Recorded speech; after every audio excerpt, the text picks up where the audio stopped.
peur de la contemplation immédiate, la chose qui va être stable, déterminée comme étant une chose unique. Voilà. Moi, je préfère une espèce d'état flottant de la métamorphose, tu vois, une espèce d'un au-delà de l'image, d'un au-delà, d'un espèce d'ailleurs, un espèce de quelque chose d'assez impalpable. Donc le but, voilà, c'est d'essayer d'avoir une vision. C'est pour ça que je me présente souvent comme un photographe entre guillemets analytique et tout ça. C'est-à-dire que voilà, je vais l'analyser, je vais interroger. Et mon but, c'est pas même la photographie que je vais formuler ne va pas être une réponse à ça. Ça va être vraiment l'élaboration de la question.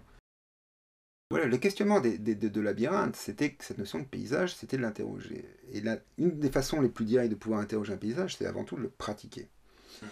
Et une œuvre d'art aussi, tu la pratiques. Voilà, tu la regardes, mais tu la parcours et tout ça. Je n'opère pas une espèce d'évolution de parcours, une thématique. J'ai plus une espèce de pratique donc en rhizome, c'est-à-dire que je vais avoir ma thématique. Et quand je vais faire une photo, la photo suivante viendra souvent contredire la précédente. Ce qui me permettra toujours de questionner et de ne pas tomber dans une espèce de facilité ou d'habitude d'un protocole précis. Le protocole, il va être toujours le même dans le sens que ça va être une manipulation déjà, par exemple, d'images existantes ou ce genre de choses, mais d'avoir une espèce d'esthétique ou d'une présence qui va être déterminée. Voilà, si quand je faisais la bête aveugle, si je faisais une photo qui va être très claustrophobique, la suivante sera au contraire beaucoup plus aérée, beaucoup plus éthérée.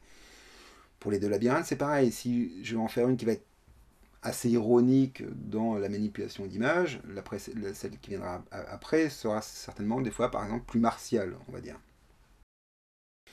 Mais ce qui m'intéresse, voilà, ça va être questionner la légende qui va pouvoir accompagner telle ou telle thématique. Voilà, la bête aveugle, je travaillais plutôt sur ce qu'on pourrait appeler, si on résume sommairement, une espèce d'esthétique de l'ordinaire.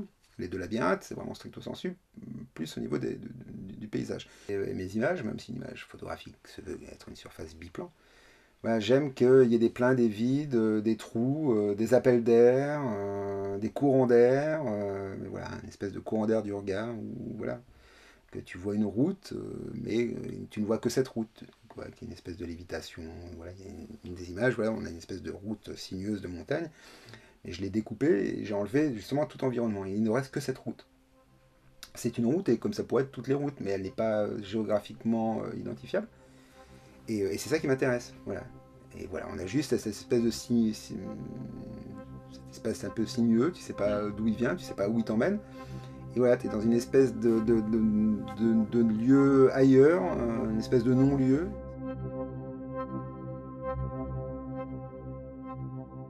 J'aime la photographie, oui, certes, dans ses fondements, elle est un laps de temps, un laps d'espace.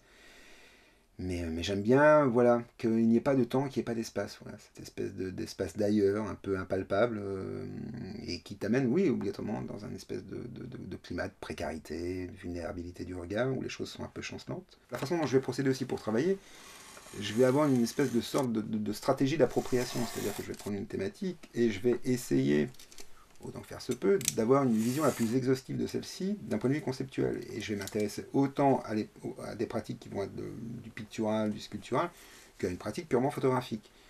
Et ça va pouvoir me permettre de délimiter justement un territoire qui soit iconographique, encore une fois donc conceptuel, et de voir quelles peuvent être ces normes et quelle peut être la frontière de celui-ci, et dans la façon dont je vais pouvoir justement après intervenir et créer un territoire qui m'est totalement personnel au sein de celui-ci.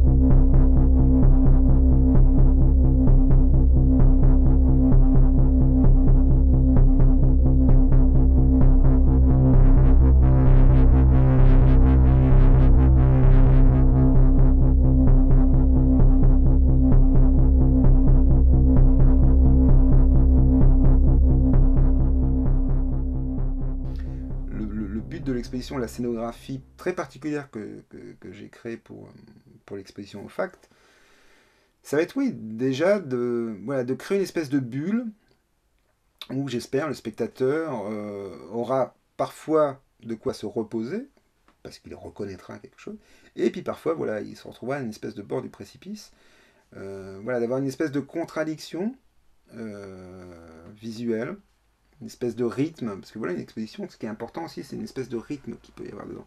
Voilà, une espèce de musicalité. Voilà, et souvent une musicalité trop muséale où tu as l'impression d'être dans une espèce de consommation d'images. Tu vois une image, tu vois une autre image, tu vois une autre image, tu vois une autre image.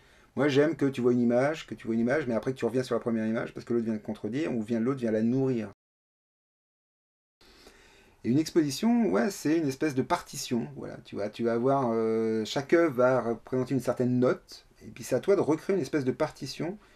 Tu es le chef d'orchestre et tu as à ta disposition tous tes instruments, tous tes matériaux, toutes tes images qui vont avoir certaines sonorités. Voilà. Certaines images sont plus aiguës, d'autres sont plus graves, certaines sont métalliques, certaines sont plus organiques. Souvent, je vais fonctionner par modules. On va avoir des espèces de modules qui peuvent avoir leur autonomie, mais après, il faut pouvoir aussi les faire dialoguer, les faire converser avec celui qui aura à côté. Et là, ça m'intéressait de jouer sur ces rapports de format. Déjà, il va y avoir des formats qui vont être plus intimistes. D'autres, on peut tomber dans une certaine forme de monumentalité, mais d'une façon contradictoire, parce que voilà, ils feront 2 mètres par 3, mais avec des choses totalement ridicules, entre guillemets, où il va y avoir un jeu de perturbation du rapport d'échelle et ce genre de choses. Et voilà, ce qui m'intéressait, c'est voilà, comment organiser quelque chose qui puisse opérer à un moment où tu vas avoir des espaces où tu vas pouvoir respirer, d'autres où tu vas être happé parce que ce qui t'est montré peut être un peu plus vertigineux, ou voilà, mais qui est pas une... Il n'y a pas quelque chose d'unilatéral, tu vois, il faut qu'il y ait une unicité, mais en même temps que ce ne soit pas unilatéral.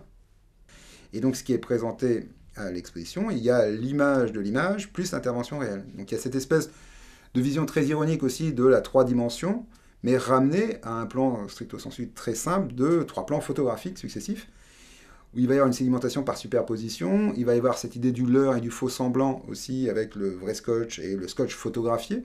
Et ce qui m'intéresse, voilà, c'est cette espèce de vision un peu labyrinthique, où on n'est pas dans la représentation, on n'est pas dans le visible, même si la fonction d'une image, c'est de montrer. Là, voilà, je voulais quelque chose de très squelettique, de très osseux, on va dire, de très structuraliste. Alors, les 2 labyrinthes, ça vient de la nouvelle de Borges qui s'appelle Les 2 princes et les 2 labyrinthes.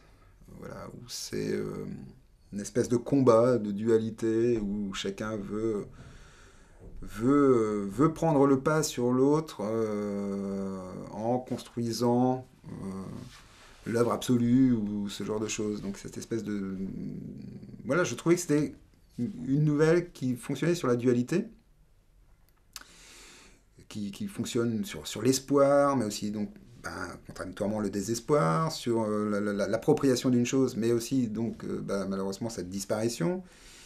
Et voilà, les dualités m'ont toujours intéressé. Voilà, comme je l'expliquais précédemment, j'aime bien que même mes œuvres fonctionnent en dialogue, même à l'intérieur d'elles-mêmes, entre le semblant et le faux semblant, entre le reconnaissable qu'on peut s'approprier et l'espèce d'étrangeté indicible.